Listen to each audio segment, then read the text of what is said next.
Sup, nation? My name, of course, Philip Defranco. I got patriotic goosebumps. And honestly, I wish our candidates would start talking about things that actually matter. Sup, nation? We are live in Charlotte for the Democratic National Convention.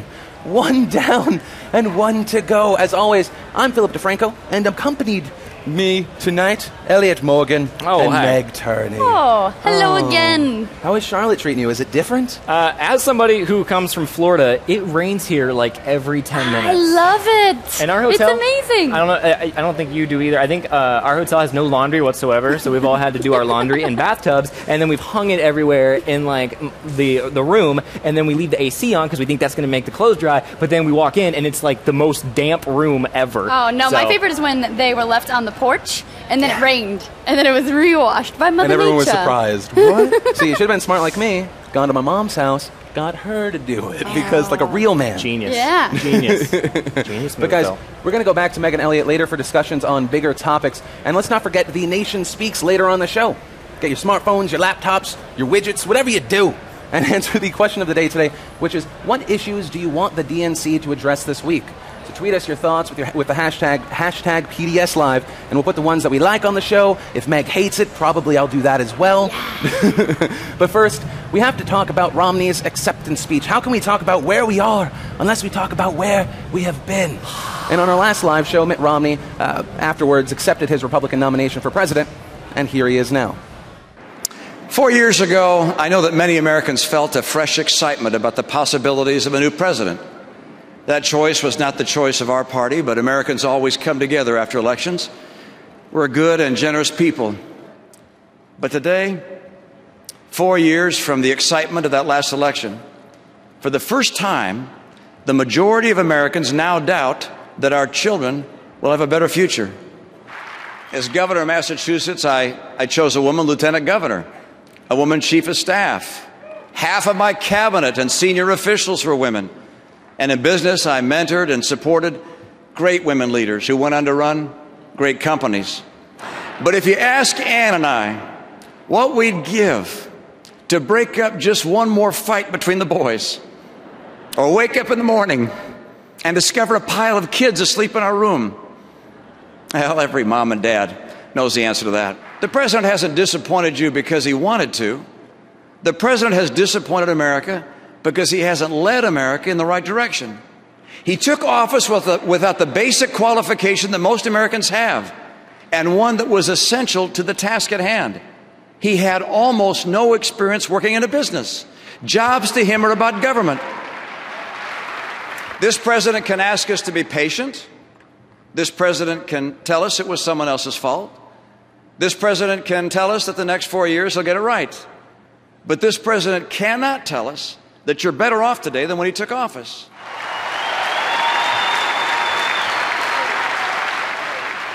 So it was a response that was kind of split. A Gallup poll graded it as the worst convention speech since 1966, but Reuters reported that Romney's likability among independents went up.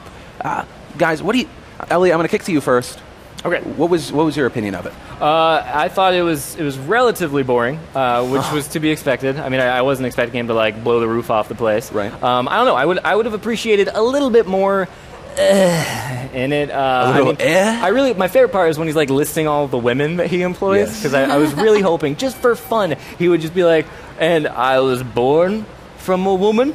Fact. That's a thing they tell me. A lot of my daughters are female as well, or He something doesn't like have that. any, But he didn't. but if he did, they would also be women. Oh yeah, he's like 19 This is sons, so right? weird, yeah. No, I just thought it was weird. This whole like disingenuous, like we still like women, even though you can't have any rights underneath our.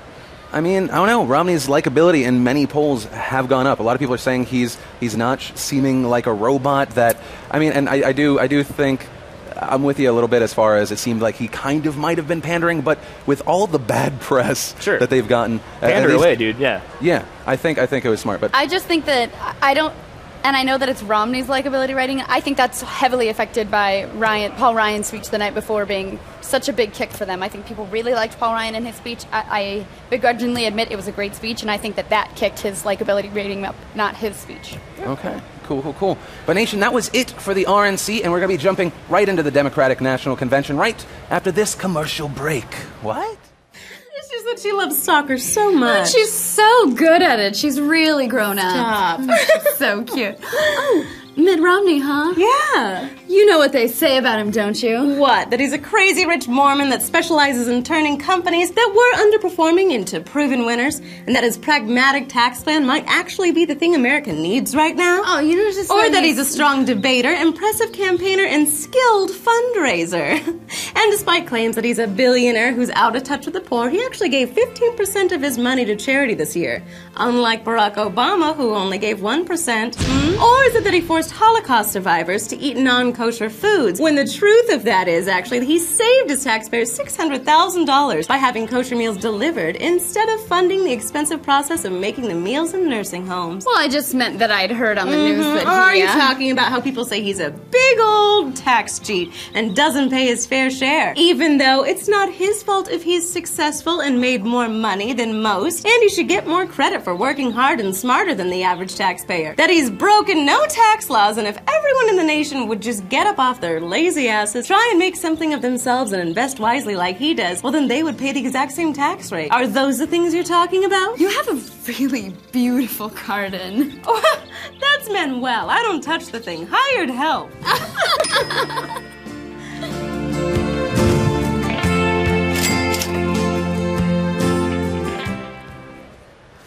So maybe not a real campaign ad. Nation, next up, we sent Meg Turney down to the DNC to look at what's going on the day before the convention began. She came back with this report, and I haven't seen it yet, but here it is. Hey Phil, so today's actually Labor Day, so the DNC isn't meeting, but I wanted to illustrate freedom in the American way at a water park. Let's do this.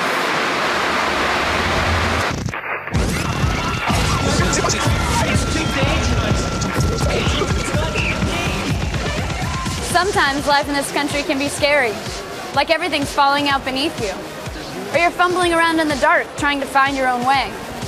Then boom, freedom smacks you in the head, tosses you around a little bit, and you realize you're free to float around as you please, seek opportunities, find your own destiny.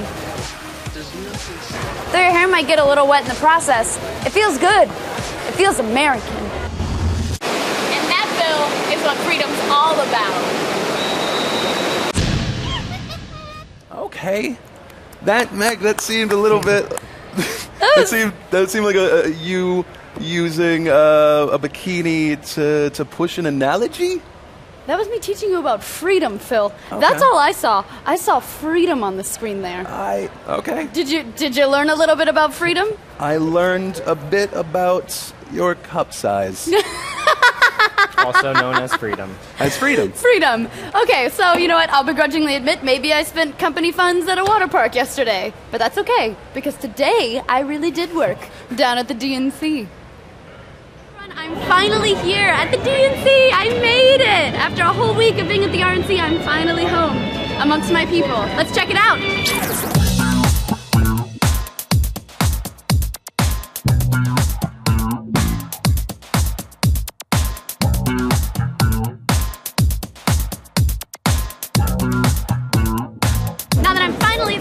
I want to find out what excites Democrats about politics. So let's do version 2 of the Mega Mix. Ma'am, can you tell me what excites you most about politics in one word? Diversity. Politics is fun. Yeah. Up top. Politics. Politics. Great answer. Thank you.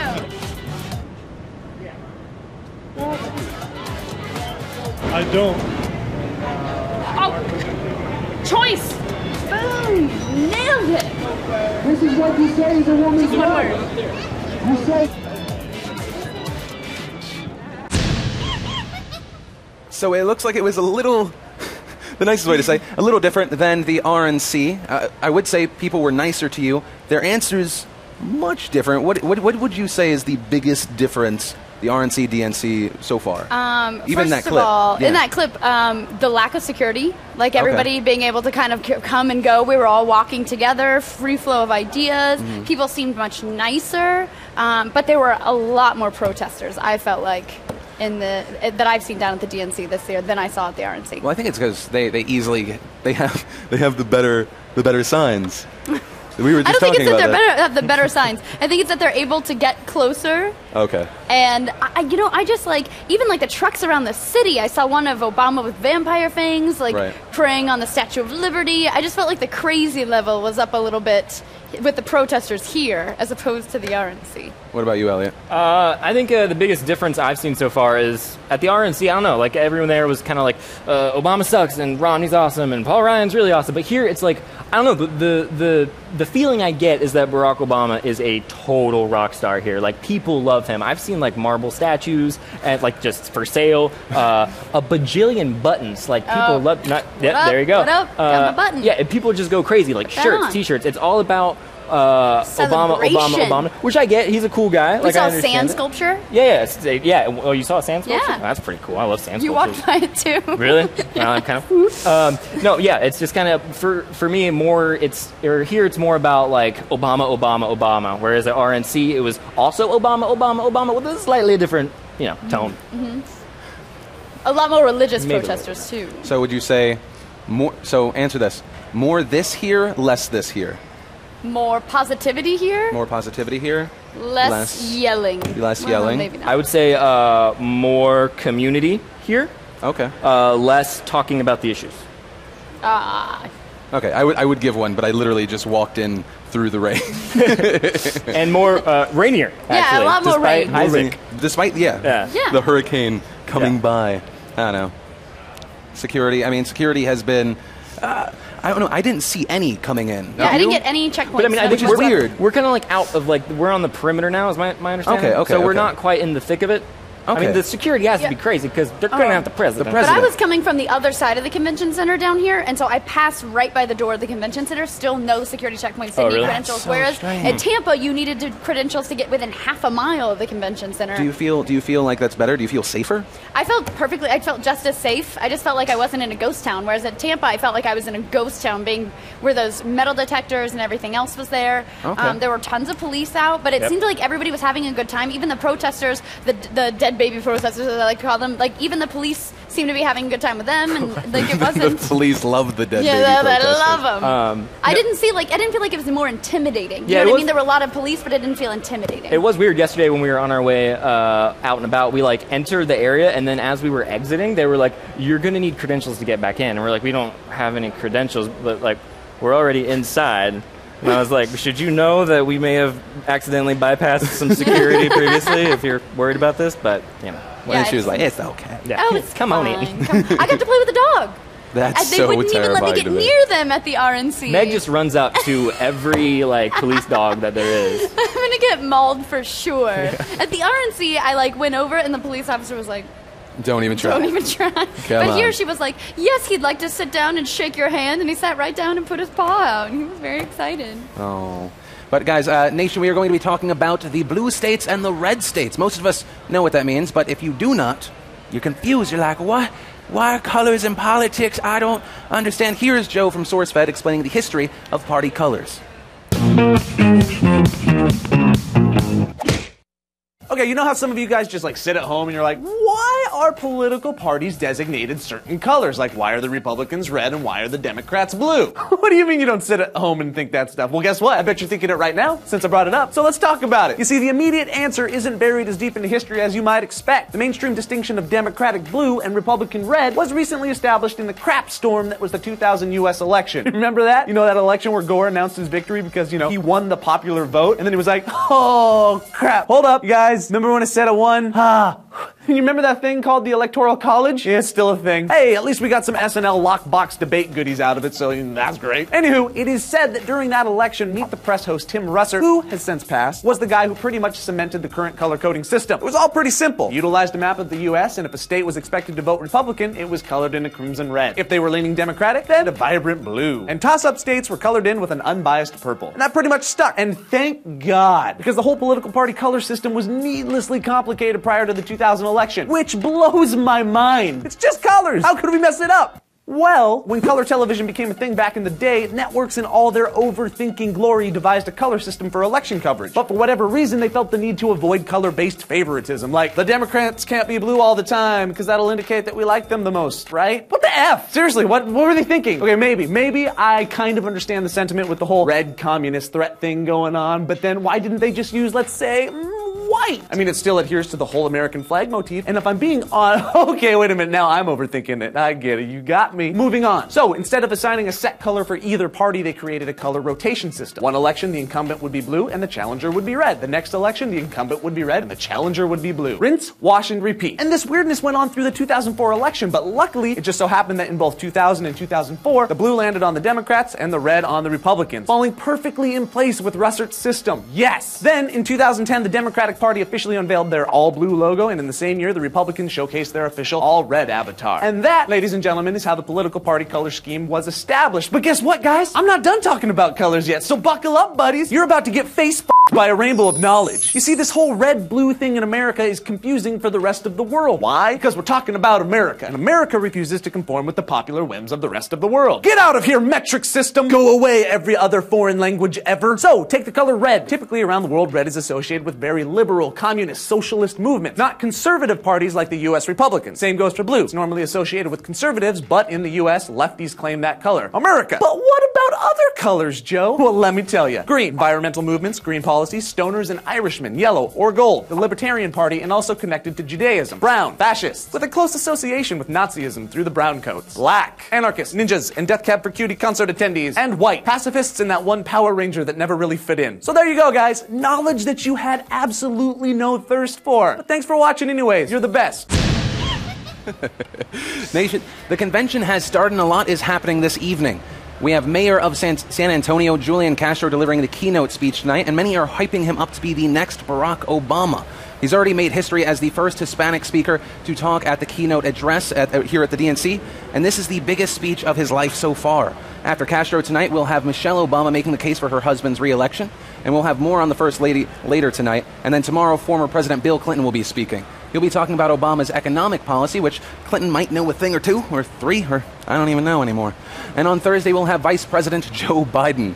Biden yesterday made a speech that's gaining a lot of attention. During that speech, he said, "You want to know whether we're better off? I've got a little bumper sticker for you. Osama bin Laden is dead, and General Motors is alive." Boom. I imagine right after he said that, he was like, Biden. I want that to be a new thing. Biden. Biden. He was really proud of himself. Just after every quote, just insert explosions. Yeah. That and it's a lot. Well, I think it's amazing in comparison to his last quote, which was the chains thing. Yeah. And you're like, oh, there you go, Joe. Biden doesn't set the bar too high, so whenever he does say anything that's like half clever, everyone's just like, did you hear that? We claim him. Biden, bitch. We're not Boom, embarrassed Joe of Biden. No. It's totally cool. That being said, I mean, if the Obama administration is going to blame the predecessor, we'll just call him that. We're not supposed to say his name here. The predecessor on the economy, you have to say, did he also kind of lead up to this, and now you're claiming the thing that you're...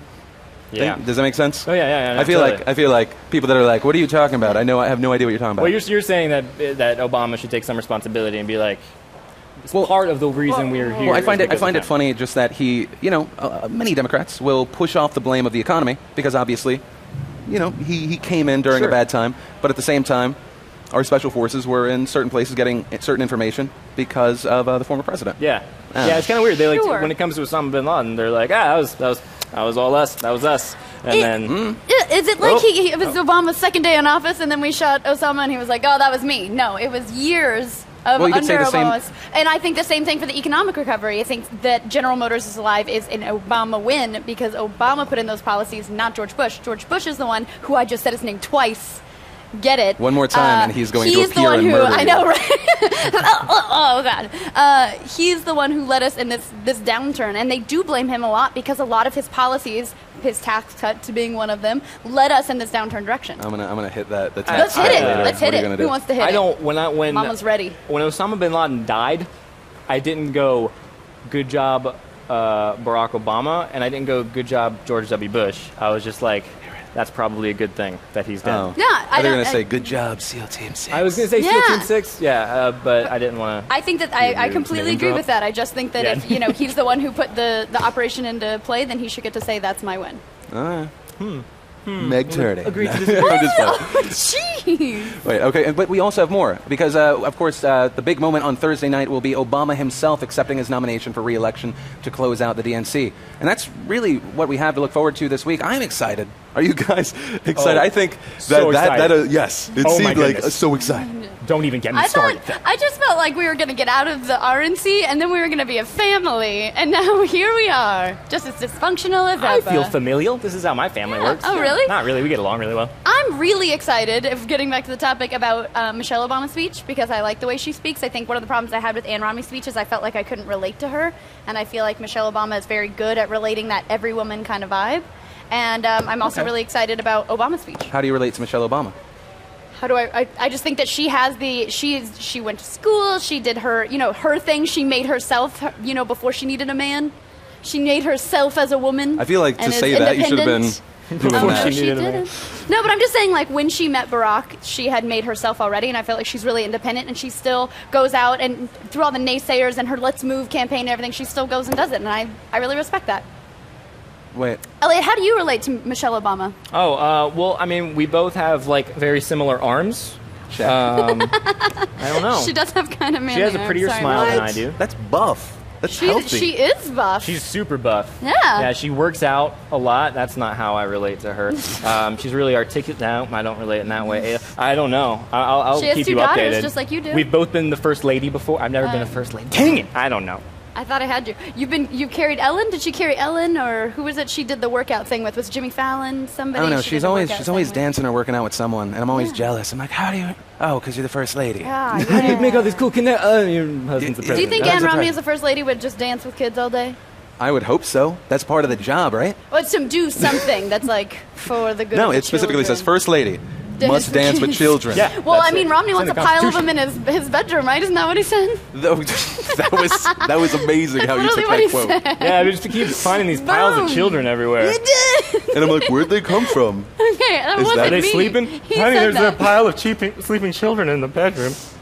He doesn't But say that. I think we are going to talk about it more. But next up, we are going to talk about Obama's AMA on Reddit. But before that, another quick commercial break. And then I was like, champagne grace.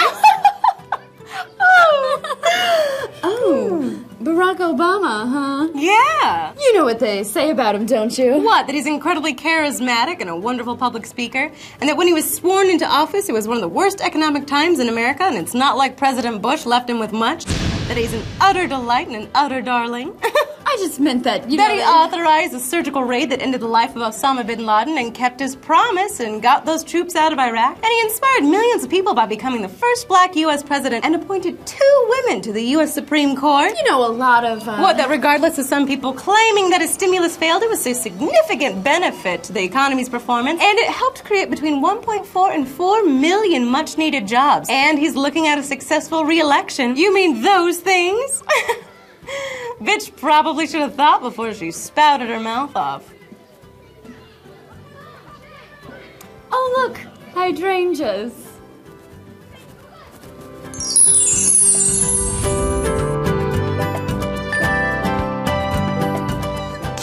Oh, Lee Newton. Oh, that's the best. Nation, oh no. I blew so many of those takes doing the same I thought I saw thing. snot come out of your mouth during that commercial. Thanks. Now you're making stuff up to Yeah, throw me I'm under just the making bus. stuff up. That's I want to join in. But Nation, on Wednesday, the president spent some time on Reddit encouraging users to ask him anything. So I'm going to kick it to Elliot first.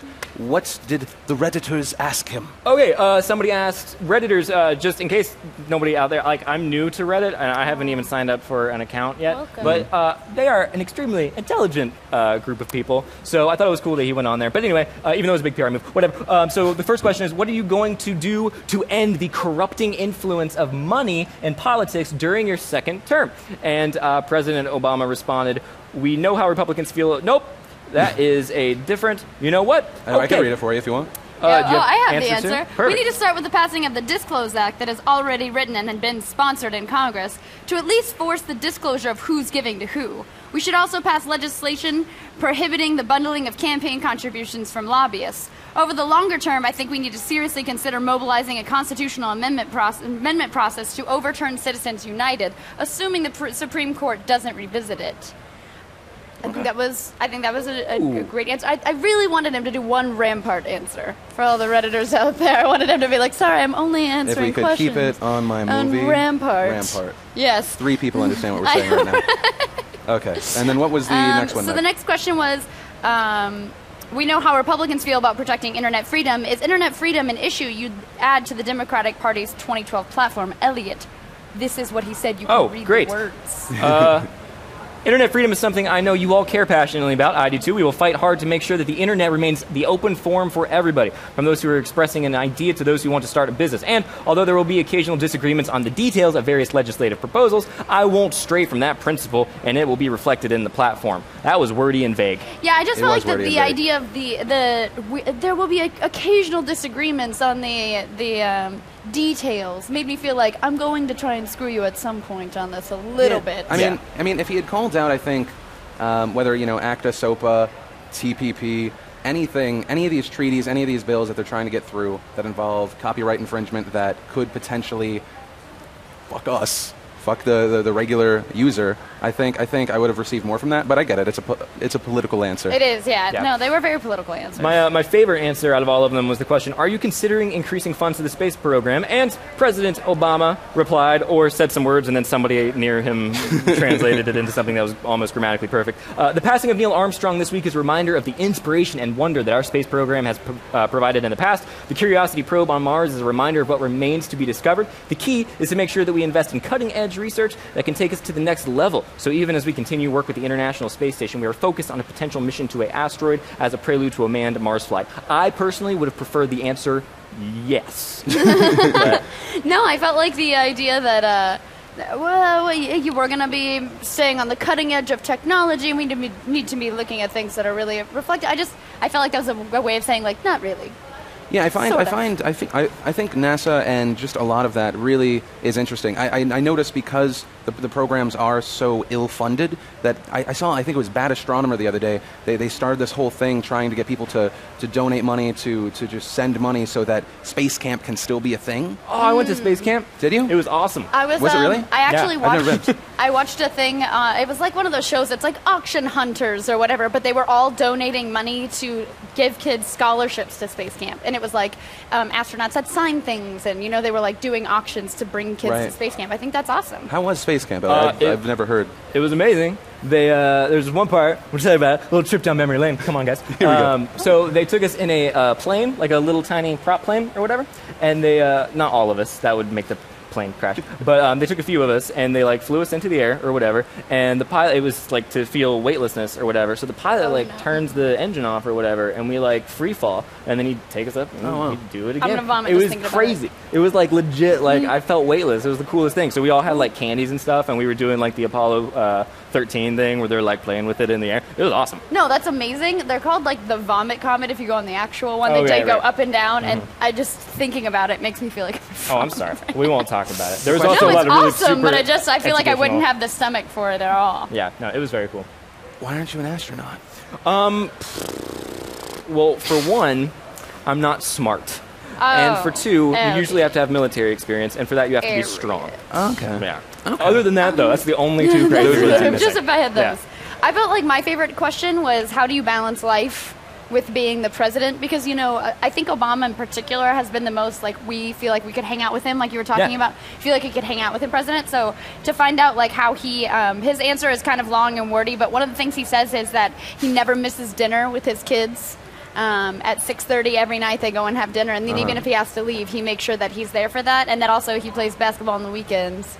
And I love that. I love that about him. Listen, guys, I'm totally normal. I'm just like you.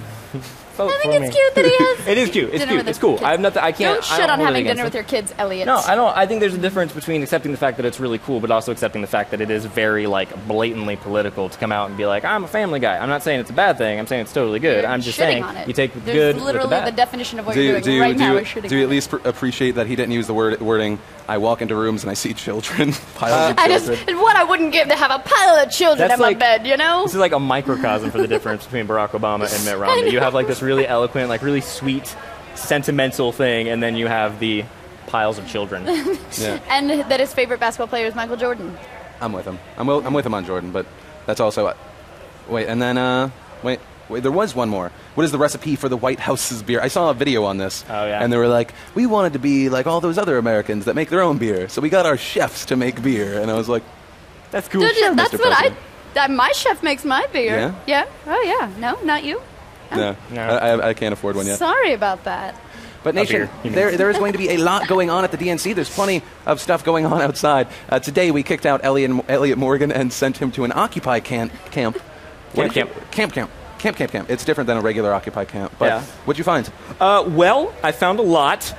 So, yesterday I dove headfirst into the Occupy camp. And if you're not familiar with the Occupy movement, they're basically people that protest, a.k.a. they camp everywhere. So I went in there and I filmed what I would refer to as like a mini doc or a mini documentary, and I titled it, There Will Be Body Odor.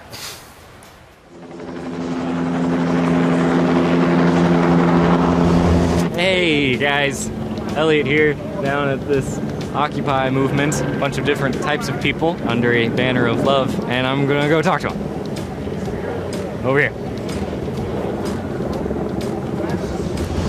What exactly is the message that you guys are trying to get out to the people? I want troops home. Sure. I want drone bombings ended. I want Wall Street to suck it. I would like to bring attention to the fact that corporations own our government and the people have no voice anymore. A lot of people are very upset about the drone attacks. We need to have global warming on as a conversation that's on the lips of people who are supposed to be our leaders. I believe that both political parties, the Democrats and Republicans, are thoroughly corrupt and they're leading us on a suicidal course. The clowns may change, but the show goes on the same. There is no two-party system. That is the biggest fallacy they've created. They want Democrats to fight Republicans and Republicans to fight Democrats and never agree that we are America's children. They're both owned by corporations. They're both supported by the same corporations.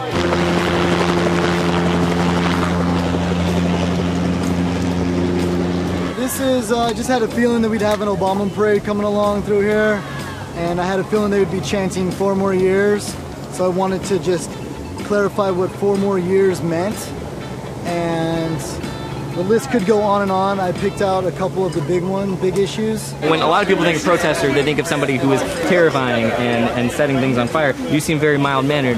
Are you going to be setting anything on fire? I have never seen a protester that was terrifying or setting things on fire. Decisions are being made right now that are going to affect the rest of your life.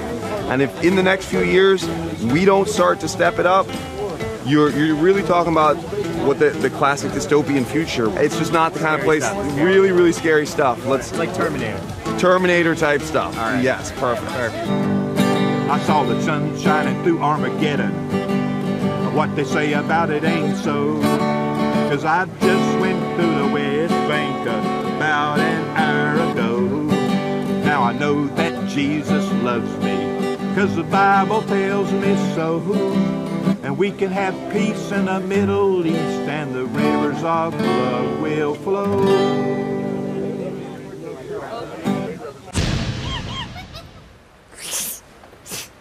Right? They are crazy. Like, man, they're not. Okay, I mean, they may look peaceful and harmless on the outside, but I saw through those glazed eyes of anarchy and those words that were just dripping with gentle, well-articulated, community-based concern, and my attention darted straight to the cardboard sign that cannibal was holding. That's right. That guy was a cannibal. All right? He was eating a human finger as we approached him. It was either a human finger or it was a vegan hot dog. But either way, it was disgusting. So this cardboard sign this guy was holding talked about something called the NDAA. Now, I have this TAA or think about acronyms. So I knew immediately what it was, and I says to myself, Elliott, do not let them take your college athletics. So I hopped onto my Google bar. If you don't have one of those, you can find it at www.google.com. That's Google. You can Google it. That's a term for if you're Googling something. So I Googled NDAA, and I learned that it's actually different from the NCAA, and boy, was I relieved. Now, apparently, NDAA stands for National Defense Authorization Act, and it was signed in late 2011 by President Obama, and in it there's this tiny little vague stipulation that if someone is accused of a belligerent act or is even thought to have any sort of substantial support of Al-Qaeda or other terrorist group, then the government can, arrest them indefinitely, without that whole pesky due process thing. So what are my thoughts on this gray area?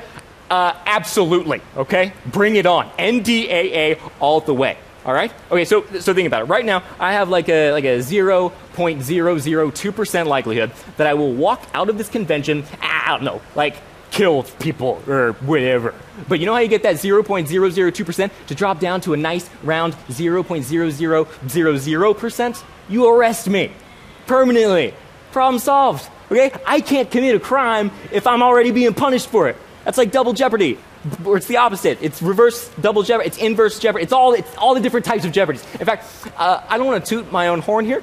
And I'm just throwing this idea out. President Obama can take it and do what he wants. If we were to take everyone, like every citizen of the United States, gather them all up, and then arrest them, we wouldn't have any crime. Ever. It would all be gone. No more crime. That's the America I want. But in all seriousness, the NDAA does have some vague wording in it, and it's not really a good thing. And almost everybody that I met at the Occupy camp was actually really nice and articulate, and they were happy to talk to me. I was just, spicing things up there with sarcasm. That's my only defense against Meg's bikini is sarcasm. I just spit it out. I vomit as much of it as possible. You look good in the bikini, too. Thank you. I tried to get you in that. I think that's tomorrow. Yeah. I'll be in it. That's the second video. It's the exact same thing. It's just me in a bikini. In a bikini. Yeah. Awesome. So, go for it. So yeah, the NDAA. I don't know. I was learning a lot about it today. It's. I think President Obama gets a lot of flack for it. I don't necessarily think it's something that he should get flack about, but it's something. I mean, I think that we were talking about it a little bit earlier, that it's not really a new thing, and that. Right.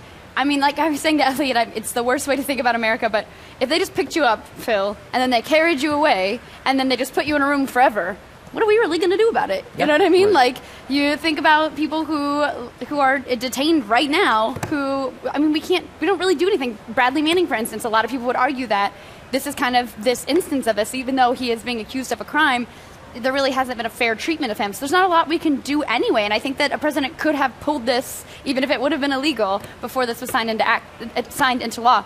But having said that, I'm completely against a country that says we're free, we're freedom, we have habeas corpus, and we have due process, and also we'll just take that away whenever we feel like it. Well, I mean, is it everyone, or is it citizens in your mind, or is it what do you think? So do I think I think there's several people. There are misconceptions about it.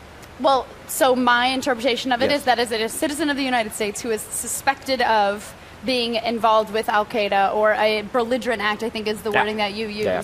I would say it's a citizen of the U.S., but I have seen online something about a German citizen being taken into custody, and then they interrogated him for 36 hours, and they were like, oh, shit, we have the wrong guy. Sorry about that. Have fun in America. So maybe it's not just citizens. And your understanding of it, Elliott?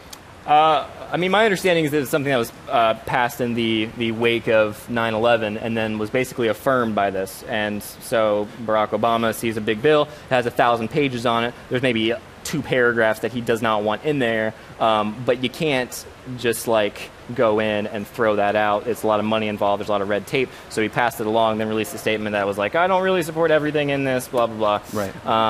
So yeah, I think the problem is that it's just vague. I don't think, it's not And don't get me wrong, I think there's a danger when things are vague, but I think sometimes it gets blown out of proportion where people are they want to kill everybody. And I don't think that's the case. I think they just sometimes word things in a way that people are it's a slippery slope. Yeah, no, I think what I took issue with is that I appreciated that Barack Obama came out and said, I intend to never take this to enforce this clause. And he released that statement, but he's not going to be president forever. Exactly. And the next president could come in and say, you know what, Bradley Manning, maybe I don't have enough to hold you. Maybe I don't have enough to accuse you of anything or give you due process. So I'm going to keep you forever and ever and ever, and there's nothing you can do about it. Right, and I think a lot of people also believe that this was just like you were saying, it's 1,000 pages. I think a lot of people thought like it's this one thing that's like, we get to lock everybody up, when it's actually the military budget. And it's like, okay, we have to pass this. We have to get it through. $660 billion or something like that? Right. Yeah. But, I mean, the fact that it goes through on December 31st, 2011, no one talks about it, and everyone's like, wait, what? Yeah. What happened? And plus, there are these vague things that are actually specifically in there for a reason, because the early wording of the NDAA had it where essentially citizens could be arrested. Oh, and really? and then a group of senators were like, what? No, we have to put specifically. What does it say? But so it's interesting. They said specifically, we have to put something in here that says citizens you cannot indefinitely detain them. And then that didn't go through. And so they were like, okay, well, it's a fallback clause or a fallback amendment to it. Everything was essentially the way it was before. Yeah. And it's something that during the Bush administration, they did it 2 times. They detained 2 people, but then they did actually get a trial. So it is very interesting, and there are misconceptions. It still scares me. So but that's because I have no law degree. I cannot understand a 1,000-page document that involves freedom.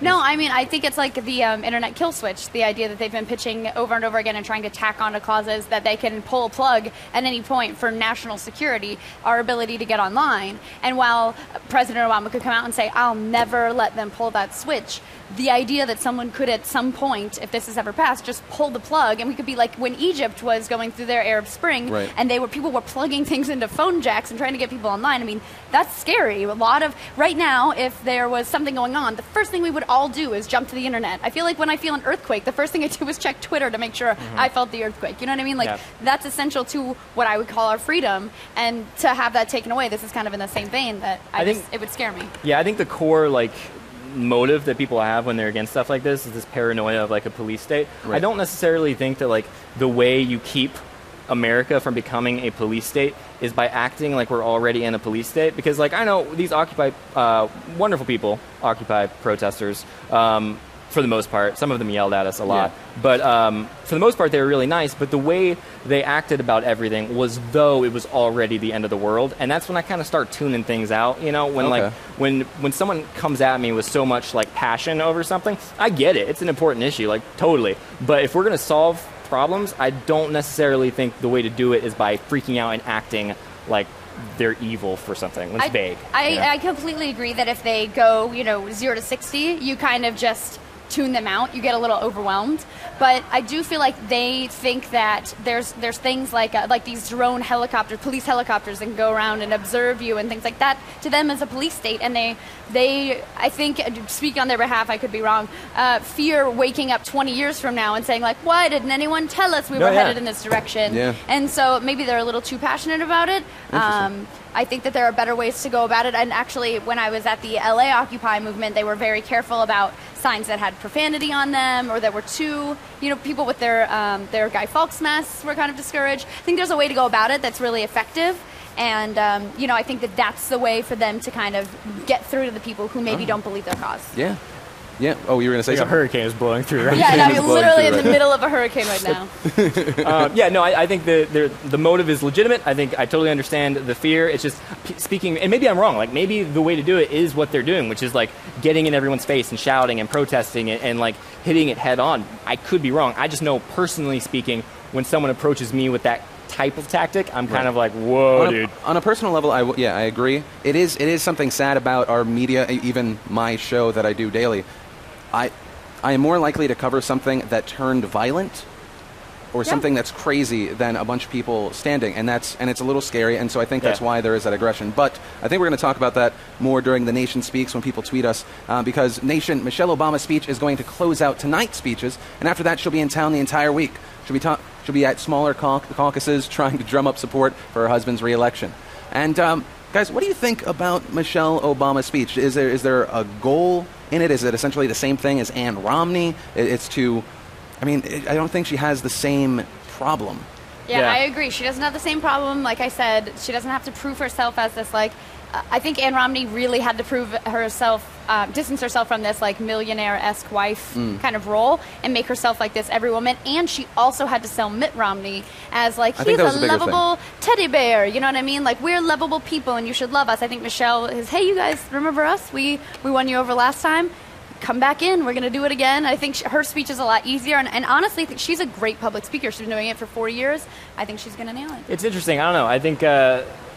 I definitely don't think she has it as hard as Ann Romney had it, but I think there's something to be said for the fact that, like, when it comes to Romney and his wife, basically they're like trying to build, you know, and like they're trying to build up this excitement. Whereas with Obama, it's like they're almost kind of having to deal with a little bit of disappointment because people, like even Democrats, have admitted that people aren't as excited in 2012. Like, there's not going to be as big of a turnout. It's not as monumental of an election. Right. So it's an interesting thing to kind of be in a position where it's like. She still has something to prove. She has to get these people excited. Right. Yeah. I don't know. It's weird. It's like, how do you battle disappointment versus not having disappointment, but also not having anybody give a crap about you, which is what the Romneys have to deal with. Yeah. I mean, I find it interesting because obviously she's still probably going to personalize Barack Obama so everyone can feel like they know him. She's going to talk about possibly childhood obesity, which has been her big thing, and then the Lilly Ledbetter Fair Pay Act. So that's what I'm very interested to hear from. And I think we're going to hear about, there's going to be a speech just about that tonight. So I find that very interesting. And guys, we've been talking about the First Lady and her speech tonight, but aside from being the president's wife, many people don't know what a First Lady does. And so for that, SourceFed is here to break it down for you. One of the many questions asked during the preliminary parts of the 2012 election is, who will be First Lady? With Ann Romney by Mitt Romney's side and the veteran Michelle Obama by Barack Obama's side, it beckons the question, what is a First Lady? I mean, it's not all pearls and smiles, people. What does she do? And should they influence your vote? The First Lady of the United States, or FLOTUS, is the hostess of the White House. The wife of the president has been called plenty of things, from lady to Mrs. President to Mrs. Presidentess. But the term First Lady was said to be used at Dolly Madison's funeral, and over time the title First Lady has stuck. Now, sure, if ever a woman was president, there would be a first man, but that's yet to happen. Lee Newton, 2024. The role of First Lady is clearly not an elected one, and it carries no official duties or salary, but the role is an incredibly respected and important one. Being the hostess of the White House, she organizes and attends ceremonies and functions of state, either alongside or in place of the president, usually in killer pantsuits and amazing dresses. One of the many amenities that the First Lady has is the Office of the First Lady, which is essentially a staff accountable to the First Lady that helps her carry out all of her duties as hostess. The staff includes a Chief of Staff, Press Secretary, a White House Social Secretary, and a Chief Floral Designer, among many, many more. That alone would make me want to be a First Lady, am I right? The Chief Floral Designer? Well, I've never. The First Lady herself is a role not to be taken lightly. She is a huge figure in the political and social life of the nation. And because of that prominence, she is given a platform that has helped many First Ladies influence the nation. For example, Pat Nixon encouraged volunteerism. Betty Ford heavily supported women's rights and founded the Betty Ford Clinic for the treatment of chemical dependency and alcoholism after her own battle with alcoholism. Nancy Reagan founded the ever-so-popular Just Say No to Drug Awareness campaign. Barbara Bush believed in making childhood literacy happen. Hillary Clinton sought out to reform healthcare in the U.S., and the current First Lady Michelle Obama has strongly identified with tackling childhood obesity and having an incredible set of arms. I mean, she really does have an incredible set of arms. Am I right? Look at those guns. I'd kill for those guns. But this asks the question, what cause would Ann Romney back? It might be attached to the fact that she was diagnosed with multiple sclerosis in 1998, or the constant work she's done with Operation Kids. Either way, it's obvious that the woman behind the man is a very important factor. The role is a significant one. Maybe it's said best by once First Lady Hillary Rodham Clinton. The American people have made the role of the First Lady one of the most important jobs in the country. It is a tribute to American women that, coming from different social and economic backgrounds, from many different geographical regions, and with diverse educational preparation, each First Lady served our country so well. Each left her own mark, and each teaches us something special about our history. So in considering the person you vote for, consider the person behind him. Nation, once again, we are jumping into my favorite segment, The Nation Speaks. I love it just because they do half my job for me. We've been pulling your Twitter responses to our question, and I guess we're going to talk about it. Meg, let's kick it off. So today we asked you what you wanted to see the Democrats talk about at the Democratic National Convention. Yeah. And Sergeant Savvy says, hashtag PDS Live, I would love to see what the Democrats have to say about energy policies and alternative energy research investments, which I think is important because they need to talk about the economy, and I think that alternative research would be obviously a boost to our economy. Right. I think probably what's going to happen is Obama's going to say we have doubled our alternative energy in the past 4 years, and then I find it interesting to see if he'll talk about finally tapping oil reserves in the United States. Yeah. Because I know that's a big push for Romney. So that's what I'm interested in. Yeah, I go both ways with like the alternative energy stuff because if it were up to me, there'd be like all the funding in the world to get all like cool future alternative energy stuff because I hate paying for gas. But my understanding is like it's just like people are always like it's just not there. The technology isn't there. So I don't know how I feel about it because on one hand it's like yeah I get that if it's not there don't dump a bunch of money into it. We need that money. And so don't waste it. But, yeah, I don't know. It's like, on the other hand, it's like, can we get there if we don't dump money into it? Yeah, and a big part of it's obviously the environment. I mean, one of my favorite things is when someone gets an electric car, and I'm like, where do you think the electricity comes from? Yeah. And then we, like, look through L.A., and it's like part of it's nuclear, part of it's natural gas.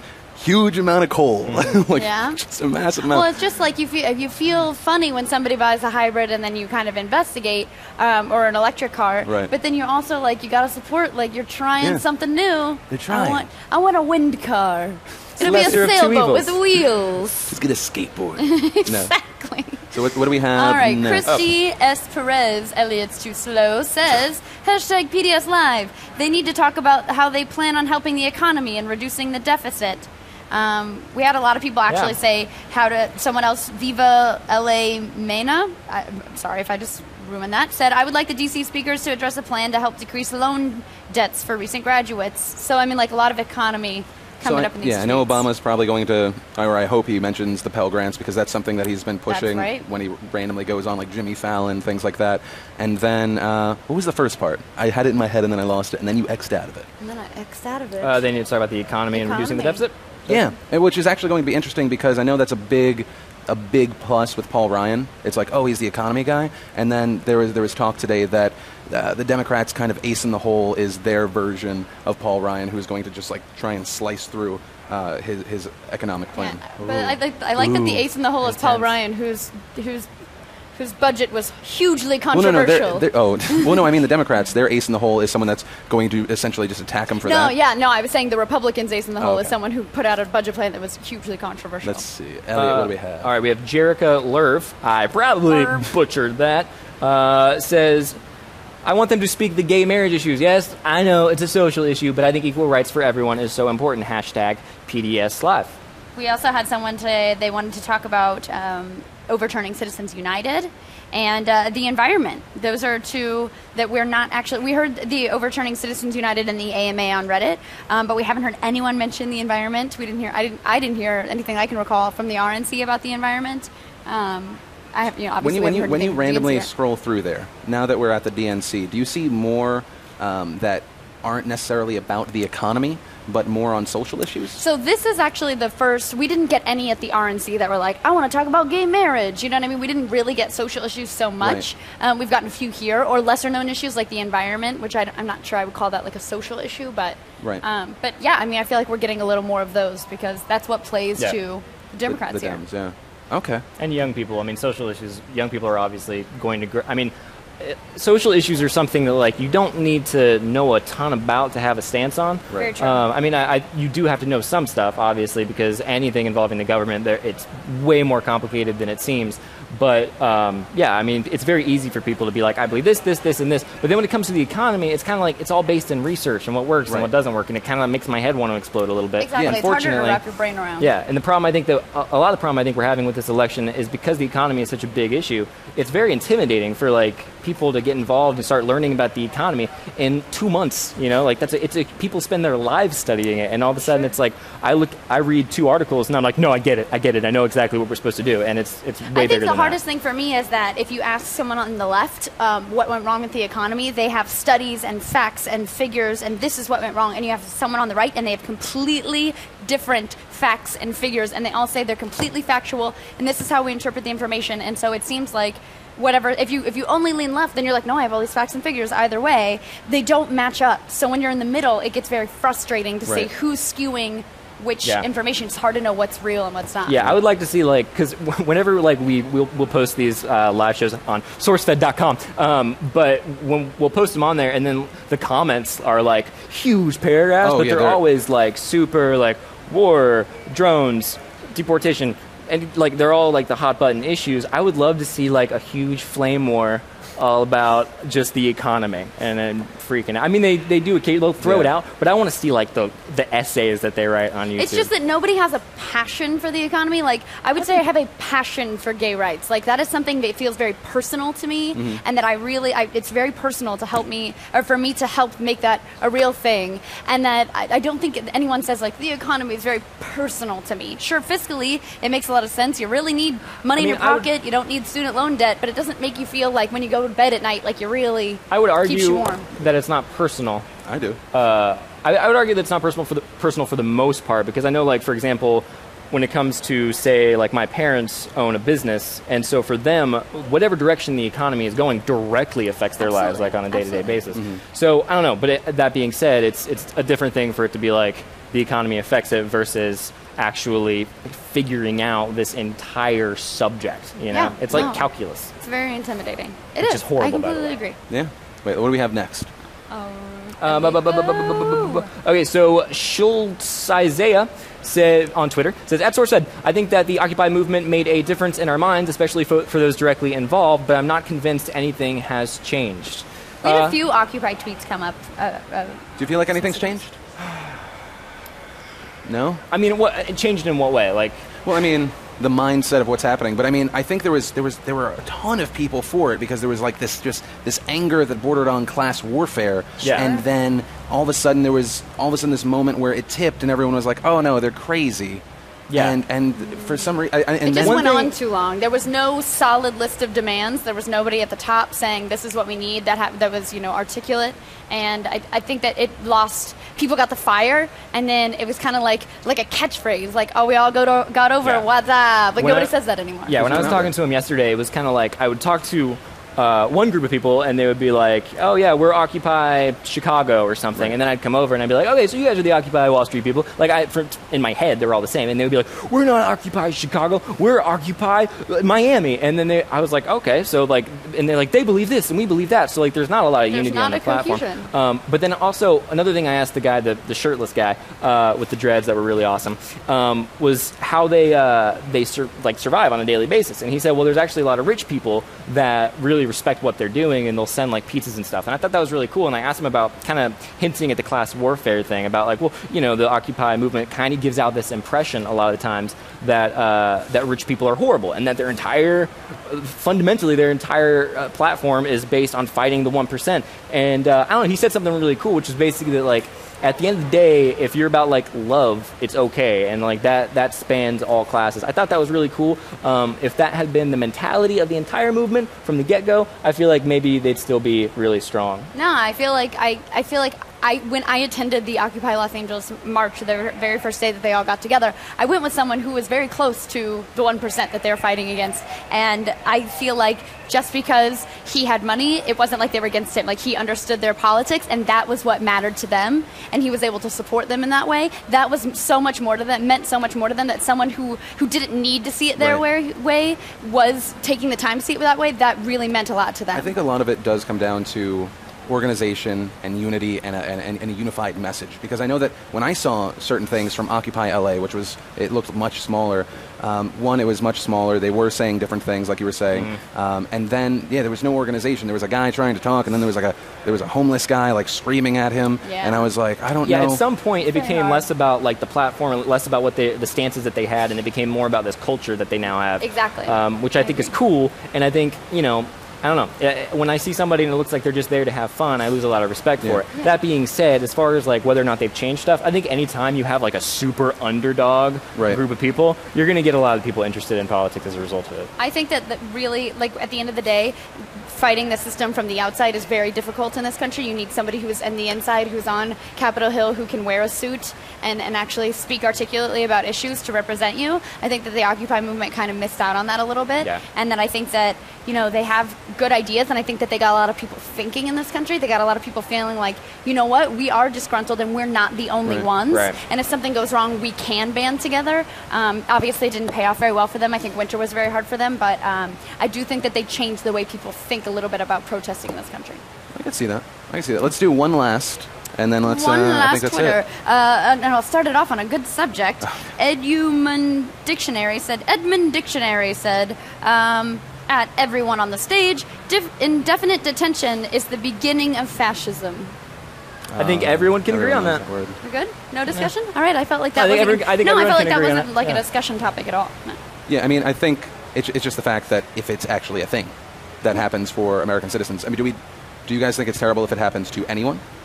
Yes. Whether they're a suspected terrorist or a terrorist? I just think that we live in a country where if someone's a suspected terrorist, then we find something they have done that is wrong, and then we give them a trial. If they've done something that's wrong, then you give them a trial. I feel like a lot of people have that bloodlust hangover. Yeah. Like we were all like, let's get everyone, and then it was like, and this is really taking a long time. Yeah. And then it's like, well, you know, do we stay the course at this point? Because I mean, one thing with the NDAA, it makes it much harder for Obama to go good on that campaign promise that he was going to shut it down. Guantanamo Bay. Exactly. Still open. Weird. But yeah, I mean, let's see. Final notes for day one for us. Elliott. Oh, the people in Charlotte are just the sweetest people you've ever met in your life. Wonderful sweet tea, great food, sense of community. Love the festival. And yeah, still not sold on Obama, but more to come. 4 more years. 4 more years. 4 more years. So articulate. I find it very interesting. I want to see what they're going to say because I was critical of Republicans speaking. I want to be just as critical as far as the Democrats speaking. But I agree. yeah, Here. I want to see. Yeah, I want to see if they do. They have the same mistakes. That's what we're going to see.